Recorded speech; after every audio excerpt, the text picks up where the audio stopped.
中国证监会副主席方星海，他在退休以后曾经想要逃离中国，但是他的一封申请书彻底激怒了习近平。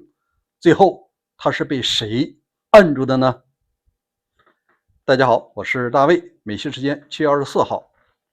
这几天华尔街日报有一个独家爆料，让我们发现一个新的内幕，那就是这方星海退休后曾经想要去美国，最后被一个神秘的组织给摁住了。根据这个爆料方星海是2024年以证监会副主席、副部级顺利退休，时年60岁。你想一下，60岁如果在中共的体制内这不算老至少还能干个10几年，他肯定不安于干这种退休后的生活呀。所以近2年他也一直活跃在一些民间代表半官方的学会参加活动。你看他被抓的当天下午还要参加一个论坛呢，你看当天被抓了，论坛也没去，说明他并不知道已经有人是盯着他了。这个祸实际上是他自己惹的。咱们把时间轴拉到2024年他退休以后，西方的一些国际投资组织，包括世界银行都在不停的通过中间人联系他干什么呢？这就说明西方的大媒体包括这些大财团看中了他身上的一个技能。60岁不算老，来给我们打工吧，我们让你担任副总裁或者说是副行长。因为什么？在华尔街的资本呢，他们是不讲什么立场的，这些人一贯讲究富贵险中求。中国作为世界第2大经济体虽然说经济遇到了难处，但是这里面也有很多阶段性的机会。这些华尔街资本呢，他不一定听政府的，听白宫的，他也会看中来中国做阶段性的投资。他们就需要一个什么？一个真正懂中国的官员来给他做政策研究。你看，你既做过官员，又在美国哈佛斯坦福留洋过，这种人是值钱的很呢。那60岁的方星海也正有此意。另外他在任期间多多少少，无论是自主的还是被裹挟的，肯定也参与了一些切蛋糕的事儿。你只要蛋糕切了，心里多多少少不安生。更重要的是，他的恩师逝世了，也就是原副总理刘鹤已经被边缘化了，而且他的儿子也在接受调查。所以无论是出于事业的再次腾飞，还是避免被调查，他都想出去。但是中共它有一个独特的体制，我详细跟你说一下，就是副部级以上的护照是终身保管制。什么意思呢？你只要是副部级，甭管是不是党员，你的这些护照都在人力资源和这个组织部门给你锁着呢。那你要出去必须经过层层的审批才可以。我想他应该是讲，我已经退休了，我脱敏期3年也过了，我是不是可以申请这个护照到外面任职呢？或者说你干脆把我派过去。但是他写这个申请书的时候，实际上就触发了习近平的一个预警。为啥呢？这就不得不说，老习在2014年的时候推出了一个新的制度，和以前不同了，叫做全面从严治党。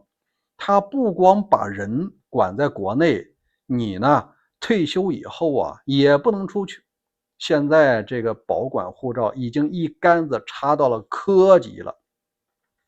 在这儿呢，我们必须给大家说一下，在2014年以前，就是所谓的18大以前，胡温时期和江时期在执行副部级以上的护照集中管理这块呢，它是有很多人性化的通融的。你说你孩子在美国生活，在英国生活，你去长期探望，实际上呢，就类似于在那儿养老呢，只是定期回来看望一下。但是老习上台以后，他发现这儿哪行啊？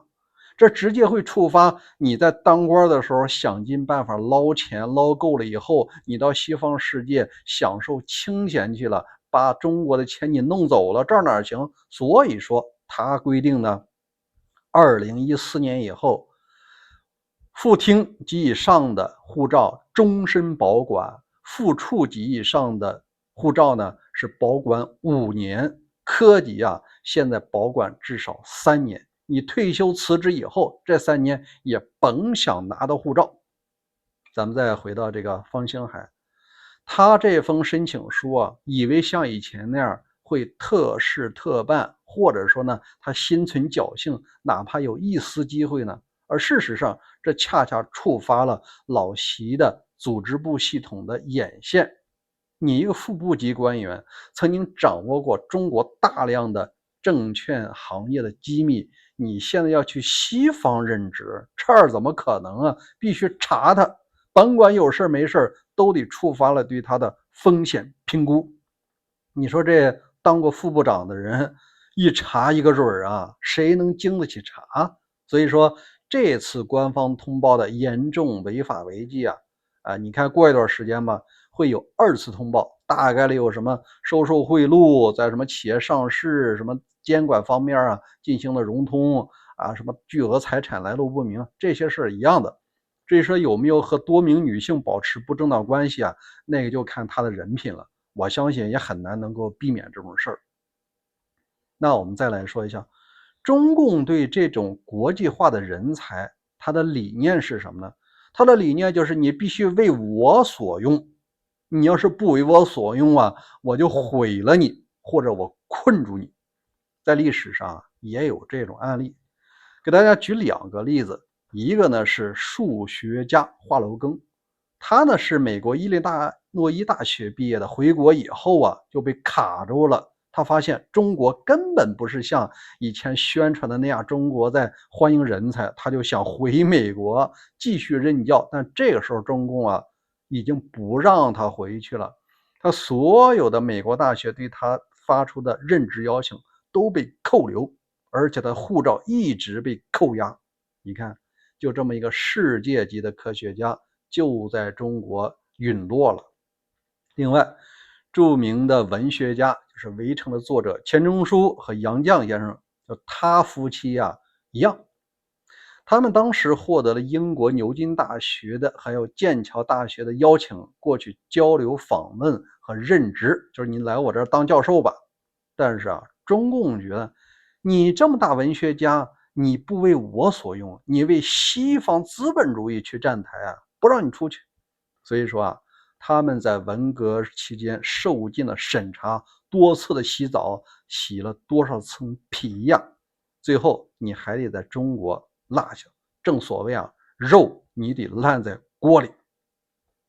好，这是我对这件事的评价，不一定正确如果您有自己的观点，欢迎在留言区留言，咱们明天再会。最后呢，我想问大家一下如果历史再给这方兴海一次机会，他会继续在美国发展呢，还是来中国经历这样的冒险？您可以在留言区留下自己的观点，咱们明天再会。